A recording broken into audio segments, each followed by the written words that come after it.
رمضان المبارک کا مہینہ پورا کا پورا خیر و برکت کا ذریعہ ہے۔ رمضان مبارک کا مہینہ کا ایک ایک منٹ ایک ایک سیکنڈ بہت زیادہ قیمتی ہیں، جو انسانوں کو بعد میں نہیں ملے گا، نہ کسی امت کو ملا ہے یہ نہ کسی امت کو، نہ کبھی کسی نبی کے حصے میں یہ رمضان المبارک جیسا بابرکت مہینہ آیا ہے، جو نیکیوں سے بھرا ہوا مہینہ ہے، رحمتوں برکتوں سے بھرا ہوا مہینہ ہے، جو کسی اور امت کو نہیں ملا۔ لیکن ہم اور آپ اللہ کے اتنے خوش نصیب بندے ہیں کہ اللہ تبارک و تعالیٰ نے ہمیں یہ مہینہ عطا فرما کر ہمارے اوپر بڑا احسان کیا ہے۔ اللہ کا لاکھوں کروڑوں بار احسان ہے کہ اللہ نے رمضان کا مہینہ دے کر ہمارے اوپر بہت بڑا احسان کر دیا۔ اگر اس مہینے کے اندر ہم تھوڑی سی قدر و قیمت کر لیں، اس کی تھوڑی سی قدر کر لیں، ان کے وقت کو تھوڑا سا عبادت میں گزار دیں، تو 1000 سالوں کی عبادت سے یہ مہینہ بہتر ہے۔ ویسے تو اس کا ہر منٹ ہر سیکنڈ قیمتی ہے، لیکن اس کے اندر 3 گھنٹے سب سے زیادہ قیمتی ہیں۔ 3 گھنٹے، ایک افطار کے وقت، عصر کی نماز کے بعد، مغرب کی نماز سے پہلے تو ہر وقت دعا قبول ہونے کا حدیث کے اندر آیا ہے، لیکن رمضان مبارک کے اندر خصوصیت کے طور پر اگر ہم عصر کی نماز کے بعد کا وقت اگر فارغ کریں اور اس کے اندر ذکر و اذکار و تلاوت کر اللہ سے اگر کچھ مانگ لیں، تو یہ ہمارے لیے آخرت کے لیے بہت بڑا ذخیرہ ہے،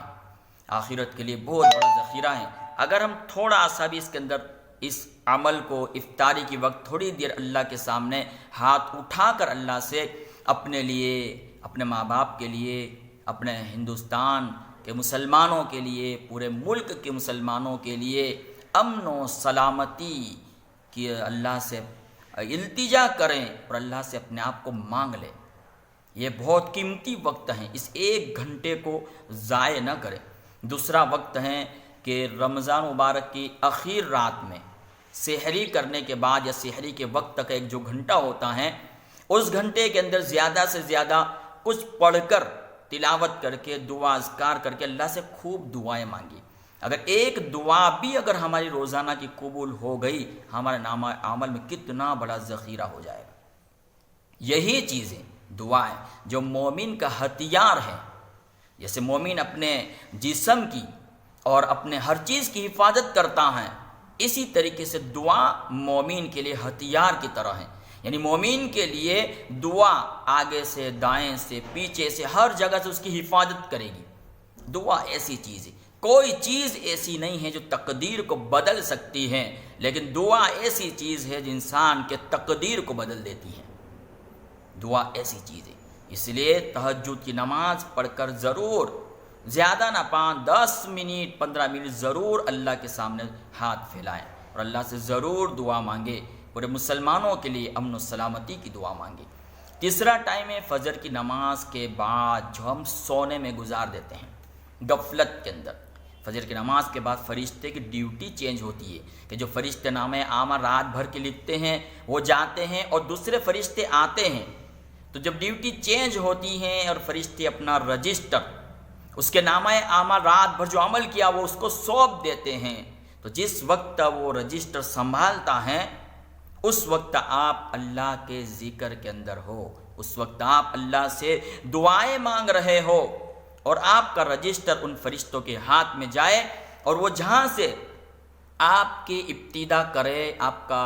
لکھنے کا کام شروع کرے، تو کہاں سے ہو؟ دعا و ذکر اذکار سے آپ کے نامہ اعمال کا وہ پڑھنا شروع ہو۔ جو ایک دن، جو فجر کا نماز کا وقت جو نکل جاتا ہے، قیامت تک اگر آدمی چاہے کہ مجھے 1 مرتبہ پھر وقت مل جائے، کبھی وقت نہیں ملے گا۔ جو صفحات کے اندر لکھ گیا ہے کہ ذکر و اذکار کے ساتھ وقت شروع ہوا، وہ لکھا گیا، ہمیشہ کے لیے لکھا گیا۔ اس لیے یہ 3 وقت ہیں جو اللہ سے خاص عبادت کے لیے ہیں۔ ان 3 وقتوں کی اگر ہم نے قدر کر لی، 3 گھنٹوں کی قدر کر لی، تو سمجھو کہ ہم نے رمضان مبارک کے اندر بہت کچھ نیکیاں حاصل کر لی اور بہت کچھ ہم نے اللہ سے لے لیا۔ اللہ تعالیٰ ہمیں بھی اور آپ کو بھی اور تمام امت مسلمہ کو اللہ تعالیٰ اپنے حفظ و امان میں رکھے۔ تمام کی جائز تمناؤں کو پورا کرے۔